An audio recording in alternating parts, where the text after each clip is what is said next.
सुबह चाय का पानी चढ़ाकर ममता उबलते पानी को देख रही थी। पानी में चाय पत्ती का रंग घुलते देखना और उसकी खुशबू को अपने चेहरे पर महसूस करना बेहद सुकून देता था।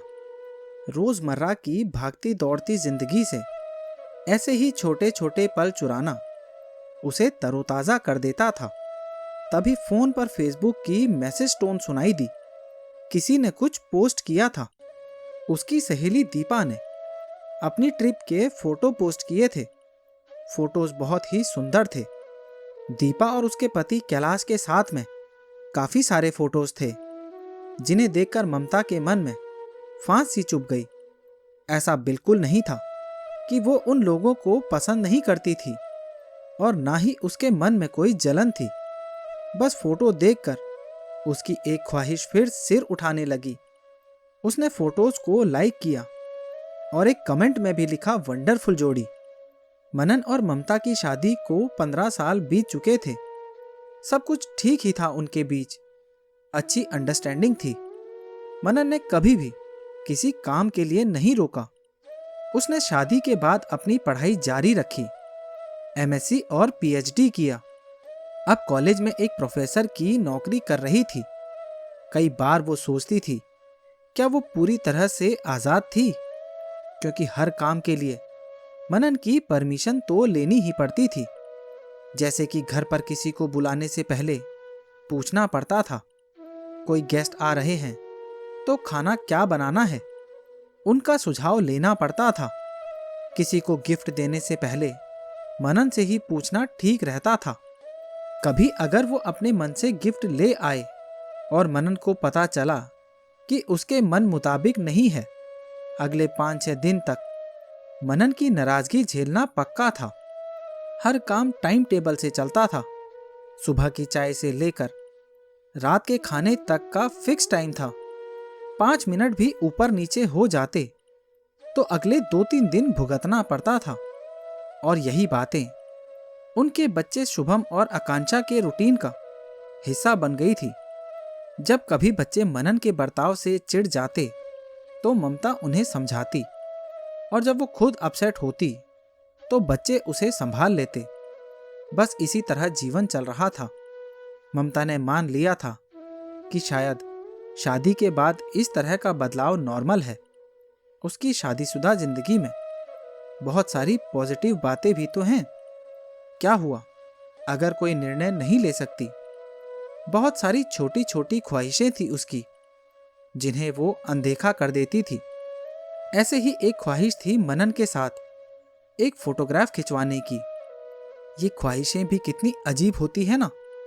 कई छोटी बातें हैं जो किसी के लिए रोजमर्रा की आम बात होती है और वो किसी के लिए ख्वाहिश बन जाती है।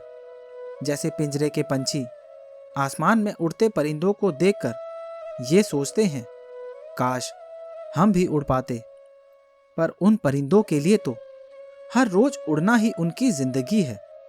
जहां दुनिया भर के लोग अपनी हर छोटी बड़ी खुशी फोटोज के रूप में दुनिया के साथ बांटते हैं, वहीं ममता एक फोटो के लिए तरस रही थी। और ऐसा नहीं था कि उसे सोशल मीडिया पर दिखावा करने के लिए ये फोटोज चाहिए थे।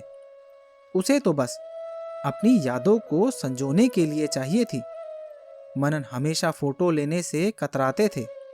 बच्चों के साथ तो फिर भी कभी कभार फोटो खिंचवाने के लिए खड़े हो जाते थे, पर ममता के साथ तो बिल्कुल नहीं। कारण क्या था उसे कभी समझ नहीं आया था। वो जानती थी कि ये सवाल पूछने पर मनन उसे झिड़क देंगे, इसीलिए उसने कभी पूछने की हिम्मत भी नहीं की थी। बच्चे डिनर करके अपने रूम में पढ़ाई कर रहे थे। हल्की सी फुहार पड़ने लगी थी। रात में जब फुहार आती तो ऐसा लगता जैसे काले बादलों के बीच से चांदी बरस रही हो। अक्सर वो फुहार को चेहरे पर महसूस करने बालकनी में खड़ी हो जाती थी। इन्हीं बारिश के दिनों में उसकी शादी हुई थी। कल उसकी एनिवर्सरी है। ये सोचकर उसका मन भीग गया था।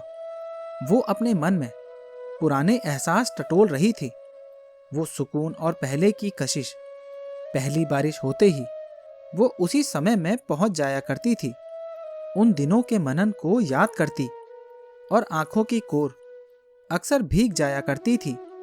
वो मनन भी अलग था, उसे प्यार करने वाला, उसके नखरे उठाने वाला, उसकी हर छोटी बड़ी ख्वाहिश पूरी करने वाला। उसे आज भी याद है, मनन को ऑफिशियल टूर पर बाहर जाना था और अगले ही दिन उन्हें एंगेजमेंट रिंग खरीदने जाना था। मनन का पहुंचना लगभग नामुमकिन था, पर रात भर ड्राइव करके मनन समय पर लौट आया था, सिर्फ ममता को खुश करने के लिए। पर शादी के बाद धीरे धीरे सब बदलने लगा था और अब इतना कुछ बदल गया था कि लगता ही नहीं था कि ये वही मनन है और वो दोनों कभी लव बर्ड्स थे। डोरबेल की आवाज से ममता ख्यालों की दुनिया से बाहर निकली। मनन ऑफिस से लौट आया था। ममता ने अपनी उदास आंखों से मुस्कुराते हुए पूछा, कैसा रहा आज का दिन? मनन ने थकी आवाज में कहा, ठीक था। चाय लोगे या खाना लगाऊं? मनन ने कहा, खाना ही खाऊंगा। ये कहकर वो नहाने चला गया। खाना खाने के बाद मनन स्टडी टेबल में बैठकर कुछ पढ़ रहा था। ममता किचन समेटकर बालकनी में आकर खड़ी हो गई थी। बादलों से ढके चांद को देख रही थी। मनन कब आकर उसके पास खड़ा हो गया, उसे पता ही नहीं चला। कल तुम्हें क्या गिफ्ट चाहिए? मनन ने पूछा तो चौंक कर ममता ने उसे देखा। तुम्हारी कार बदल लेते हैं। नई कार एक परफेक्ट गिफ्ट है। क्या कहती हो? मनन ने एकदम खाली नजरों से उसकी तरफ देखते हुए कहा, मुझे कुछ नहीं चाहिए। शादी को कितने साल हो गए हैं, सब कुछ तो है मेरे पास। मनन ने कहा, मुझे लगा ये सुनकर तुम खुश हो जाओगी। ममता ने आंखों में आंखें डालकर पूछा, तुम मुझे एनिवर्सरी पर गिफ्ट क्यों देते हो? क्योंकि मैं तुम्हें खुश करना चाहता हूं। क्या तुम्हें लगता है कि मैं गिफ्ट से खुश होती हूं? मनन ने थोड़ा मजाकिया अंदाज में कहा, तुम तो खुश होती ही होगी। मैं तुम्हें हमेशा अच्छे और एक्सपेंसिव गिफ्ट देता हूं। मनन, क्या तुम मुझे वाकई खुश देखना चाहते हो? मनन को कुछ समझ नहीं आ रहा था। उसके चेहरे पर मिक्स रिएक्शन थे। पहले शौक के भाव उभरे और फिर चिंता की लकीरें, क्योंकि ममता ने आज तक उसके हर फैसले को बिना सवाल किए माना था। तुम्हें क्या हुआ है? ये कैसी बातें कर रहे हो? आज तक तुमने ऐसी बातें नहीं कही। आपने कभी पूछा ही नहीं, इसीलिए मैंने कहा नहीं। शायद आज भी नहीं कहती, पर तुम्हारा ये भ्रम दूर करना बहुत जरूरी था कि मैं महंगे गिफ्ट देने से खुश होती हूँ। अगर आप मुझे कोई गिफ्ट देना ही चाहते हो तो मुझे आपके साथ एक फोटो चाहिए। एक यादों का गुलदस्ता सजाना चाहती हूँ।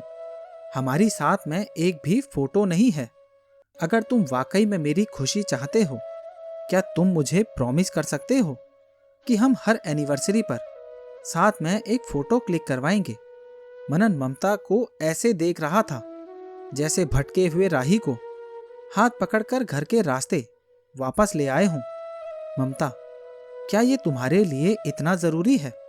ममता ने कहा, हाँ, बस यही चाहती हूं मैं। मुझे कार नहीं चाहिए, बल्कि एक फोटो चाहिए, वो भी तुम्हारे साथ। मनन तड़प कर बोला, तुम जानना चाहती हो ना कि मैं क्यों फोटो पसंद नहीं करता?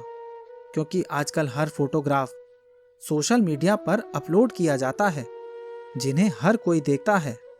अब तुम मुझे दुष्ट कहो या पुराने ख्यालात वाला, मुझे लगता है कि हमारी फैमिली फोटोग्राफ कई तरह के लोग देखेंगे और हर कोई तो हमारा वेलविशर तो नहीं होता ना। जलने वाले लोगों की नजर लगने का डर होता है, बस यही कारण है। फोटोज पर कितने लाइक कमेंट मिले हैं, उसी पर खुशी डिपेंड करने लगती है और फोटोज का मिसयूज भी हो सकता है। मैं बच्चों को और तुम्हें इससे दूर रखना चाहता था, पर मैंने तुमसे ये कभी डिस्कस नहीं किया। ममता की खाली आंखों में प्यार का समुंदर झिलमिला रहा था। वो बोली, मैं समझती हूँ आपकी चिंता। मुझे भी बिल्कुल शौक नहीं है अपनी पर्सनल लाइफ को पब्लिक करने का, बस यादों का एक कोलाज बनाना चाहती हूँ। बीते पलों का प्यारा सा गुलदस्ता बन जाए। इसमें हर रंग और हर खुशबू के फूल हों। जब हम बूढ़े हो जाएंगे, उन्हें देखकर हमें सुकून और सहारा मिले। मनन को अपने ऊपर शर्म आने लगी थी। उसने बोला, ममता, तुम बिल्कुल भी नहीं बदली हो। तुम वैसी ही हो जैसी पहले थी। पर मैं बहुत बदल गया हूं ना, बहुत हार्श और डोमिनेटिंग हो गया हूं। अब मुझे इस बात का एहसास हो रहा है। मैं मानता हूं, तुम्हें और बच्चों को टेकन फॉर ग्रांटेड लेता हूं। अब मुझे इस बात का एहसास हो रहा है। मुझे लगता है मैं जो बोल रहा हूं वही सही है। मैंने कभी ये जानने की कोशिश नहीं की कि तुम लोग क्या सोचते हो। तुमने कभी भी कोई डिमांड नहीं रखी। हर बार बिना किसी विवाद के मेरी हर बात मानती रही। हमेशा मेरा साथ दिया। ऐसा क्यों करती हो तुम? इतना क्यों चाहती हो?